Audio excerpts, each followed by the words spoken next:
Hello students, welcome to the world of intellectual सब। Students, आज मैं आपके लिए लाई हूँ कार्बन एंड इट्स कंपाउंड का वन शॉट। करते हैं वीडियो को स्टार्ट। उससे पहले अगर आपने चैनल को सब्सक्राइब नहीं किया तो जल्दी से चैनल को सब्सक्राइब करें। नाउ स्टूडेंट्स, ऑर्गेनिक केमिस्ट्री क्या है? ऑर्गेनिक केमिस्ट्री की वो ब्रांच है जिसमें हम डील करते हैं हाइड्रोकार्बन और उसके डेरिवेटिव्स के साथ। जैसे ये आप स्ट्रक्चर नीचे देखेंगे, इसमें कार्बन जो है वो हाइड्रोजन एटम के साथ अटैच्ड होते हैं। सैचुरेटेड और अनसैचुरेटेड कार्बन कंपाउंड्स क्या होते हैं? जैसे ये इथेन की यहाँ पे एग्जांपल ली गई है। जैसे देखिएगा कि यहाँ पे इथेन में 2 कार्बन होते हैं हमारे पास, और ये कार्बन जो है सिंगल बॉन्ड के साथ अटैच्ड हैं। अब इसको सेटिस्फाई करने के लिए जितने हमारे पास कार्बन हैं उनको हम हाइड्रोजन के साथ जो है वो अटैच कर देंगे। अब ध्यान से देखिए, यहाँ पे 2 कार्बन है हमारे पास, तो ये हाइड्रोजन, ये यहाँ पे हमारे पास C2H6, ठीक है। तो ये 2 कार्बन और 4 हाइड्रोजन एटम्स हैं हमारे पास यहाँ पर, इनके साथ ये अटैच्ड है। अगर हम यहाँ पे तीसरा कार्बन अगर हम ऐड कर लेते हैं तो वो इसके साथ इस कंडीशन को सेटिस्फाई नहीं करेगा। Means 3 valency of carbon atom जो है वो अनसेटिस्फाई यहाँ पर रहेगा। इलेक्ट्रॉन डॉट स्ट्रक्चर जो है इथेन का, अगर आप देखें तो इसमें 2 कार्बन जो है हमारे ये अटैच्ड हैं हाइड्रोजन 6 के साथ, ठीक है। अगर यही हम कंपाउंड जो है कार्बन और हाइड्रोजन का अगर हम ले लेते हैं C2H4, that is ethene group अगर हम लेते हैं तो आप देखेंगे इसमें फर्स्ट स्टेप में हमारा कार्बन के साथ अटैच्ड है विद सिंगल बॉन्ड। उसके बाद हमने कार्बन को 4 हाइड्रोजन एटम के साथ इस तरह से करके हमने अटैच कर दिया, ठीक है। 4 ही हाइड्रोजन हमें चाहिए थे, लेकिन ये स्ट्रक्चर अभी कंप्लीट नहीं हुआ जब तक यहाँ पे हम डबल बॉन्ड जो है बीच में ऐड नहीं कर लेंगे, तब जाके ये स्ट्रक्चर जो है वो कंप्लीट होगा। अब ये C2H4 जो है हमारा कंप्लीट हो गया, जिसको हम कहते हैं इथीन। नाउ अब इस इथीन का हमारा इलेक्ट्रॉन डॉट स्ट्रक्चर जो है वो ध्यान से देखिए आप, यहाँ पे कार्बन जो है वो डबल बॉन्ड के साथ अटैच्ड है, यहाँ पे डबल बॉन्ड है, और ये कार्बन जो है, हर एक कार्बन जो है वो 2 हाइड्रोजन एटम के साथ अटैच्ड है। ये कार्बन जो है 2 हाइड्रोजन एटम के साथ अटैच्ड है, और ये कार्बन भी 2 हाइड्रोजन एटम के साथ अटैच्ड है। तो ये हमारे पास हो गया C2H4 और साथ में डबल बॉन्ड है, तो ये इथीन ग्रुप जो है वो हो गया हमारे पास। अब होमोलोगस सीरीज क्या होती है? जहाँ पे हमारा जो फंक्शनल ग्रुप होता है वो सब्स्टिट्यूट होता है हाइड्रोजन के साथ, या जो कि हमारी कार्बन चेन जो है उसके साथ। जैसे यहाँ पे CH4 और C2H6 जो है हमारे पास, तो ये डिफर कितना करते हैं, दोनों में कितना डिफरेंस है? 1 कार्बन और 2 हाइड्रोजन एटम का यहाँ पे डिफरेंस है। मतलब कि ये CH2 यूनिट्स का इन दोनों के बीच में डिफरेंस है। सिमिलरली C2H6 और C3H8 जो है, यहाँ पर भी ये इसमें 1 कार्बन 2 हाइड्रोजन एटम का डिफरेंस दोनों के बीच में आ रहा है। Now IUPAC name of carbon compound. Students, IUPAC name पे मेरी एक अलग से वीडियो है जिसका लिंक मैं नीचे डिस्क्रिप्शन बॉक्स में दे दूँगी। उसमें मैंने काफ़ी डिटेल में और बड़ी इजी वे में नेमिंग जो है वो कंपाउंड की करनी सिखाई है। आप चाहो तो उसको देख सकते हो वहाँ से। अब ये होमोलोगस सीरीज़ जो हमारी रहती है, इसमें जो बेसिक हमारी कार्बन चेन जो रहती है, जिसको हम पेरेंट चेन कहते हैं, उसमें हम प्रीफिक्स या सिफिक्स जो है उसमें ऐड करते हैं, और साथ में हम देखते हैं कि फंक्शनल ग्रुप जो है उसमें कौन सा अटैच्ड है, उसको आइडेंटिफाई करते हैं। अगर तो हमारा कार्बन चेन जो है उसमें 3 कार्बन है तो हम उसको कहते हैं प्रोपेन। 1 कार्बन होगा तो मीथेन कहेंगे, 2 कार्बन होंगे तो इथेन कहेंगे, ठीक है।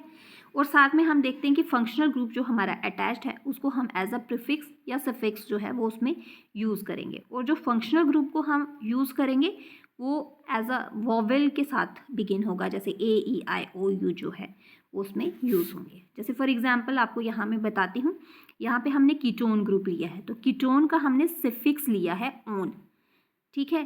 3 कार्बन है हमारे पास, तो वो प्रोपेन आ गया हमारे पास। तो जब हम इसको बनाएंगे तो ये हमारे पास बन जाएगा प्रोपेनोन, ठीक है।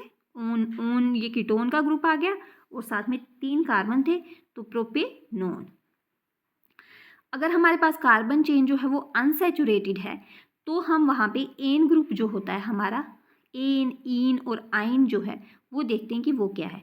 जैसे 3 कार्बन की चेन है हमारे पास, तो वो सिंगल रहेगा तो वो प्रोपेन हो गया, डबल बॉन्ड होगा तो प्रोपीन हो जाएगा, ट्रिपल बॉन्ड अगर उसमें होगा तो वो प्रोपाइन हो जाएगा।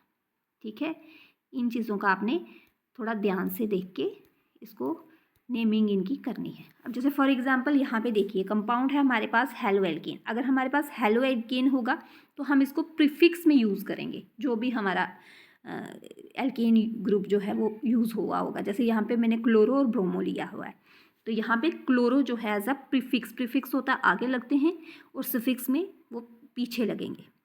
तो प्रीफिक्स में यहाँ पे ये क्लोरो 3 कार्बन है तो प्रोपेन, क्लोरोप्रोपेन। ब्रोमो यहाँ पे लगा है, ब्रोमीन ग्रुप यहाँ पे लगा तो ये आ गया ब्रोमो प्रोपेन। ठीक है, ये प्रीफिक्स में यूज़ हुए। अगर अल्कोहल ग्रुप होगा तो उसमें ओल लगता है, यहाँ पे देखिए ध्यान से OH ग्रुप यूज़ हुआ है, फंक्शनल ग्रुप यहाँ पे OH है तो ये propanol as a suffix use हुआ है, ये पीछे लगा है ओल। एल्डिहाइड अगर होगा तो एल्डिहाइड में Al यूज़ होता है, यहाँ पे देखिए CHO, ये एल्डिहाइड ग्रुप यूज़ हुआ है तो यहाँ पे अल जो है वो लास्ट में एज अ सफिक्स यूज़ होगा, प्रोपेनल। कीटोन है तो ओन सफिक्स यूज़ होगा, यहाँ पे देखिए C डबल बॉन्ड O, ये बीच में फंक्शनल ग्रुप कीटोन है तो प्रोपेनोन आ गया। कार्बोक्सिलिक ग्रुप है COOH यूज़ हुआ है तो ओइक एसिड बोलते हैं इसको, तो ये आ जाएगा प्रोपेनोइक एसिड। एल्केन है या सफिक्स में एल्कीन है, एल्कीन में ईन लास्ट में यूज़ होगा, डबल बॉन्ड है यहाँ पे तो ईन यूज़ हो गया। अगर ट्रिपल बॉन्ड है तो आइन यूज़ होगा, यहाँ पे ट्रिपल बॉन्ड है तो ये प्रोपेआइन जो है वो यूज़ हो गया। ठीक है, सिंगल बॉन्ड होगा तो प्रोपेन होगा, डबल बॉन्ड होगा तो प्रोपीन होगा एज अ सफिक्स, तो ट्रिपल बॉन्ड होगा तो आइन जो है वो एज अ सफिक्स यूज़ होगा। इन छोटी छोटी चीज़ों का आपने ध्यान रखना है। अगर यहाँ पे हम एल्केन की बात कर रहे हैं, हम एल्केन ले रहे हैं यहाँ पे, तो हमने देखना है कि जो हमारी जो कार्बन है, कार्बन की जो चेन है वो कितने कार्बन है वो हमने सबसे पहले वो देखने हैं, और साथ में इसका सफिक्स जो है वो एन ग्रुप जो है वो यहाँ पे यूज़ हो गया। एक कार्बन है तो मीथेन एन ग्रुप आ गया, 2 कार्बन है तो इथेन, 3 है तो प्रोपेन, 4 हैं तो बुटेन। इस तरह से करके आपने कार्बन देखते जाने हैं और साथ में उनके मॉलिक्यूलर फार्मूला भी दिया हुआ है, उसके बेसिस के ऊपर आप चेन जो है उसको आइडेंटिफाई करेंगे। 10 होंगे कार्बन तो डिकेन जो है इस तरह से यूज़ किया जाएगा। ब्रांच्ड चेन का हाइड्रोकार्बन अगर हमारे पास होगा तो उसमें हमने क्या करना है, उसमें हमने देखना है कि सबसे पहले तो कार्बन कितने हैं हमारे उस ब्रांच में। पेरेंट चेन जो होती है, पेरेंट चेन होती है ये जो सीधी कार्बन की जो लाइन होती है वो पेरेंट चेन होती है। ठीक है, पेरेंट चेन में कितने कार्बन जो है वो हमारे अटैच्ड हैं, और साथ में उसके साथ स्मॉल कार्बन जो है, जो कोई ऐसे ब्रांच में जो कार्बन अटैच्ड है वो कौन सा ग्रुप है, उस ग्रुप को कहते हैं हम एल्काइल ग्रुप। जैसे ये ग्रुप है तो इसको हम कहते हैं एल्काइल ग्रुप, ये एल्काइल ग्रुप हैं सारे हमारे। ठीक है, उसके बाद आपने क्या करना है, वो जो एल्काइल ग्रुप है उसको आपने प्रीफिक्स में पेरेंट चेन के साथ ऐड कर देना है। ठीक है, जैसे कि CH4 है तो CH4 जो है वो मीथेन होता है हमारा, पर यहाँ पर हम जब इसको ब्रांच में हम यूज़ कर रहे हैं तो हम इसको CH4 ना लेके CH3 ले रहे हैं, तो CH3 जो है वो हमारा मिथाइल ग्रुप है। ठीक है, एल्काइल ग्रुप जो है वो सब्स्टिट्यूट उसमें आइल जो है लास्ट में यूज़ किया जाता है। ठीक है स्टूडेंट्स, इन चीज़ों का आपने ध्यान देना है। आई होप कि आपको समझ में आ रहा है। अब एब्रीवेशंस होती हैं कुछ हमारे पास, जैसे मिथाइल की M ही होती है, इथाइल की ET होती है, प्रोपाइल की PR होती है और बुटाइल की BU होती है। तो इस तरह से करके आपने इनके स्ट्रक्चर्स जो है मैंने दिए हुए हैं नीचे, आप ध्यान से इनको देख सकते हैं।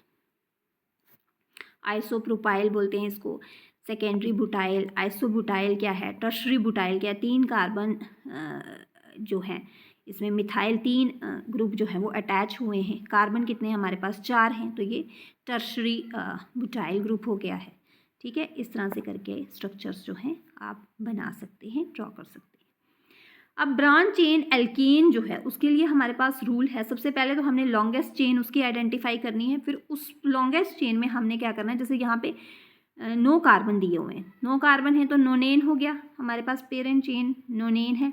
ठीक है, अब दूसरा स्ट्रक्चर अगर आप ध्यान से देखिएगा तो इसमें 7, 8 जो है वो नीचे ब्रांच्ड में आ गए हैं। इसका मतलब ये वाला स्ट्रक्चर जो है वो सही नहीं है, पहले वाला स्ट्रक्चर हमारा सही है। पेरेंट चेन जो है वो सीक्वेंस में सीधे लाइन में ही रहेगी, वो ब्रांच में नहीं जाएगी। उसके बाद जब आप नंबरिंग करेंगे तो नंबरिंग आप ध्यान से इस तरह से करेंगे कि जो आपकी ब्रांच है, जैसे यहाँ पे देखिए ये 6 नंबर पे ब्रांच अटैच हुई है और दूसरे नंबर पे ब्रांच अटैच हुई है। तो जब हम नंबरिंग करेंगे, अगर हम इस तरफ से नंबरिंग करेंगे तो यहाँ पर हमारा ये रहेगा 1 2 3 4 पे, और 5 6 7 8, 4 और 8 यहाँ से आ रहा है, यहाँ से दूर पड़ रहा है। तो हमने नंबरिंग इस तरफ से करना शुरू की है। यहाँ पे हमारा 2 और 6 पे आ रहा है, यहाँ पे ये नंबर हमारा पास में आ रहा है। तो आपने नंबरिंग जब भी करनी है तो इस तरह से ध्यान में रखना है कि जो आपकी ब्रांच चेन है वो कम से कम नंबर पे आ जाए आपके पास, ठीक है। उसके बाद आपने देखना है कि जो अल्काइल ग्रुप जो उसके साथ अटैच्ड है वो क्या है, फिर आपने उसको ग्रुप को आइडेंटिफाई करना है, फिर उसको प्रीफिक्स या सफिक्स में आपने यूज़ करना है, ठीक है। जैसे ये कंपाउंड है तो यहाँ पे इस कंपाउंड का नाम क्या है, 6 नंबर पे 2 कार्बन हमारे अटैच्ड हैं तो 6 इथाइल हो गया। दूसरे नंबर पे एक ही कार्बन अटैच्ड है तो 2 मिथाइल हो गया। 9 की सीरीज़ है तो नोनेन, सिंगल बॉन्ड है तो नोनेन आ जाएगा। ये आ जाएगा हमारा 6 इथाइल 2 मिथाइल नोनेन, ठीक है। अब अगर हमारे 2 या 2 से ज़्यादा आइडेंटिकल सब्स्टिट्यूएंट ग्रुप हैं तो हमने क्या करना है उस केस में हमने क्या करना है, सेपरेट कर देना है बाय कॉमा, और साथ में हमने प्रीफिक्स जो है, प्रीफिक्स आगे जो है हमने उसके डाई, ट्राई, टेट्रा, पेंटेन इस तरह से करके हमने उसको यूज़ करना है। जैसे फॉर एग्जांपल ये फर्स्ट केस में आप देखिएगा 5 कार्बन है। सबसे पहले तो हमने सीधे कार्बन की पेरेंट चेन जो है उसमें नंबरिंग करनी है। यहाँ पे हमारे 5 हो गए, और दूसरे नंबर पे आप देखेंगे यहाँ पे हमारा मिथाइल ग्रुप अटैच्ड है, और चौथे नंबर पे भी हमारा मिथाइल ग्रुप अटैच्ड है। तो हम क्या करेंगे, 2,4 दोनों सेम ग्रुप है ना, तो फिर 2,4 डाई, 2 मिथाइल, डाई मिथाइल, 2 हैं तो डाई, 3 हैं तो ट्राई, 4 हैं तो टेट्रा, ठीक है। डाई मिथाइल, 5 की सीरीज़ है तो पेंटेन, सिंगल सिंगल बॉन्ड है तो पेंटेन, अगर डबल बॉन्ड होगा तो पेंटीन, ट्रिपल बॉन्ड होगा तो पेंटाइन, ठीक है। इस तरह से करके करना है आपने। अब दूसरे में देखिएगा 2 पे कितना है हमारा, मिथाइल ग्रुप है, नीचे भी एक मिथाइल है, ठीक है। 2 मिथाइल, और साथ में 4 नंबर पे कॉमा 2 4 ट्राई मिथाइल, 3 मिथाइल है हमारे पास, और पेंटेन। इसी तरह से 3 इथाइल 4 डाई मिथाइल, हेप्टेन, 7 की सीरीज़ है ये, तो ये हेप्टेन हो गया। अब आपने क्या करना है, जब भी आपने करना है तो थोड़ा सा इसको देखना है कि अल्फ़ाबेटिकली ये जो नंबर जो है आपके उस हिसाब से अल्फ़ाबेट के हिसाब से रहें। अब जैसे यहाँ पे ई पहले आता है तो हमने क्या किया, इथाइल पहले ले लिया, ठीक है। 6 नंबर पे हमारा मिथाइल ग्रुप है, 8 की सीरीज़ है तो ऑक्टेन, ये आ जाएगा हमारा 3 इथाइल 6 मिथाइल ऑक्टेन, ठीक है। इस तरह से करके हम इसको लेंगे। हम ये नहीं लेंगे 6 इथाइल, 6 पे इथाइल नहीं है हमारा 3 नंबर पे इथाइल है। ये ध्यान दीजिएगा आप इसको कि बड़े ध्यान से करके आपने इनको इनकी नेमिंग जो है वो करनी है। अगर आपका कार्बन एटम ब्रांच में अटैच है पेरेंट के साथ तो एल्कीन जो है वो नंबर 1 पे आपका रहेगा। जैसे ये है यहाँ पे 1,3 डाई मिथाइल ब्यूटाइल।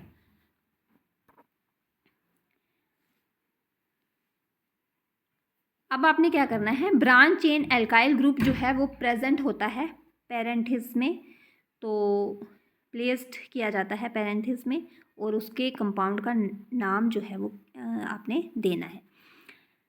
अब आपने देखना है कि अल्फ़ाबेटिक ऑर्डर में रहे, और साथ में प्रीफिक्स जो है आप आइसो नियो जो है उसको कंसीडर कर सकते हैं। फंडामेंटल ग्रुप जो आपका एल्काइल का है वो कर सकते हैं यूज़। सेकेंडरी एंड टर्शरी जो है वो फंडामेंटल ग्रुप में उसको कंसीडर नहीं किया जाता है। अगर ज़्यादा सब्स्टिट्यूएंट होंगे, मल्टी सब्स्टिट्यूटेड कंपाउंड आपके पास होगा, तो उस केस में आपने क्या करना है, 2 चेन जो होंगी इक्वल साइज़ की वो आपने सेलेक्ट करनी है, और उसमें देखना है कि साइड चेन जो है उसमें कितनी है। इस तरह से करके आपने उनकी नेमिंग जो है वो करनी है। जैसे फॉर एग्जांपल यहाँ पे देखिएगा, यहाँ पे पेरेंट चेन जो है हमारी 10 की है, 10 कार्बन कंपाउंड 10 कार्बन एटम्स है हमारे पास, तो ये डेकेन हो गया, ठीक है। उसके बाद सेकेंड नंबर पे हमारा यहाँ पे लगा है इथाइल ग्रुप अटैच्ड है, ठीक है। 4th पे आप ध्यान से देखेंगे तो 5th नंबर पे हमारे पास क्या है, एक तो हमारे पास ये आ जाएगा 5 2 इथाइल ब्यूटाइल, 3 पे हमारा क्या है, डाई मिथाइल डेकेन। ठीक है, इस तरह से करके हम इसकी नेमिंग जो है वो करेंगे। नेक्स्ट आप ध्यान से देखेंगे तो 5वें नंबर पे हमारा लगा है सेकेंडरी ब्यूटाइल। देखिए इसको सेकेंडरी यहाँ पे हो जाएगा, ये हो जाएगा सेकेंडरी ब्यूटाइल। 2 ब्यूटाइल हमारे पास यहाँ पे है सेकेंडरी। 5वें नंबर पे सेकेंडरी ब्यूटाइल 4 आइसोप्रोपाइल डेकेन। 10 की सीरीज है तो डेकेन। ठीक है, इस तरह से करके आपने इनकी नेमिंग जो है वो करनी है। अब नॉमेनक्लेचर ऑर्गेनिक कंपाउंड का जिनमें फंक्शनल ग्रुप होंगे, तो फंक्शनल ग्रुप होंगे तो लॉन्गेस्ट चेन कार्बन एटम की देखनी है, साथ में आपने फंक्शनल ग्रुप जो है उसको आइडेंटिफाई करना है कि वो किसके साथ कार्बन के साथ अटैच्ड है। अब ध्यान से देखिएगा यहाँ पे एक डिक्रीजिंग ऑर्डर में ये फंक्शनल ग्रुप जो है वो इनकी सीरीज़ मैंने यहाँ पे मेंशन कर रखी है। अब सबसे पहले तो आपने देखना है कि फंक्शनल ग्रुप जो है वो प्रिंसिपल फंक्शनल ग्रुप आपने लेना है कि नेमिंग जब आप करोगे 1 2 नंबर जो आप उसको दोगे तो वहाँ से आपने प्रिंसिपल फंक्शनल ग्रुप को पहले लेना है, फिर उसके बाद दूसरा लेना है, फिर जैसे लास्ट में आप जाओगे तो सिंगल बॉन्ड और ट्रिपल बॉन्ड जो है उसको देख के आप उसकी नंबरिंग जो है उस हिसाब से आपने करनी है। Now students, esterification. एस्टरिफिकेशन क्या होती है, इसमें जो एस्टर आपके जो होते हैं, एस्टर्स बनते हैं रिएक्शन जब होती है एक एसिड की और अल्कोहल की। जब एसिड की और अल्कोहल की रिएक्शन होती है तो हमें मिलता है एस्टर। अब यहाँ पे देखिए इथेनोइक एसिड लिया गया है और साथ में अल्कोहल लिया गया है, इथेनॉल, OH ग्रुप, अल्कोहल लगा हुआ है इसके साथ। जब ये दोनों में रिएक्शन हुईगी तो ये हमें मिलेगा एस्टर। ये एस्टर हमें मिल रहा है। अब ये दोबारा अगर हम इस एस्टर को कन्वर्ट करते हैं अल्कोहल में तो हमें क्या करना पड़ेगा, इसको हमने सोडियम हाइड्रोक्साइड के साथ इसको ट्रीट करना पड़ेगा। जब हम इसको सोडियम हाइड्रोक्साइड के साथ ट्रीट करते हैं तो हमें ये मिलता है, रिएक्शन जो होती है उस रिएक्शन को कहते हैं सोपनिफिकेशन, जो कि यूज़ की जाती है प्रिपरेशन ऑफ सूप में, इसको यूज़ किया जाता है। ठीक है, ये सोडियम हाइड्रोक्साइड के साथ इसको ट्रीट किया गया। अब इसका मैकेनिज्म क्या है, प्रोटोनेशन हुई है यहाँ पे और न्यूक्लियोफिलिक अटैक जो है वो रहता है कार्बोनाइल ग्रुप का, प्रोटॉन ट्रांसफ़र होते हैं, वाटर लीव होता है और प्रोटोनेशन जो है वो इसमें होती है। ये यहाँ पे देखिए आप फिस्चर एस्टरिफिकेशन मैकेनिज्म जो है ये पूरा डिटेल में दिया गया है। यहाँ पे प्रोटॉन जो है वो लूज़ किए जा रहे हैं और प्रोटोनेशन जो है यहाँ पे हो रही है। फिर यहाँ पे न्यूक्लियोफिलिक एडिशन जो है यहाँ पे हो रही है और उसके बाद प्रोटॉन, यही प्रोटॉन जो है वो ट्रांसफ़र हो रहे हैं। जब प्रोटॉन ट्रांसफ़र होते हैं तो वाटर एलिमिनेट हो रहा है, वाटर एलिमिनेट हो रहा है तो हमें दोबारा से हमारा एस्टर जो है वो मिल रहा है, तो जिसको कहते हैं हम फिस्चर एस्टरिफिकेशन मैकेनिज्म। तो स्टूडेंट्स, आई होप कि आपको समझ में आया है। आपको समझ में आया है तो जाते जाते वीडियो को लाइक, कमेंट, शेयर और सब्सक्राइब करना मत भूलें। Thanks for watching.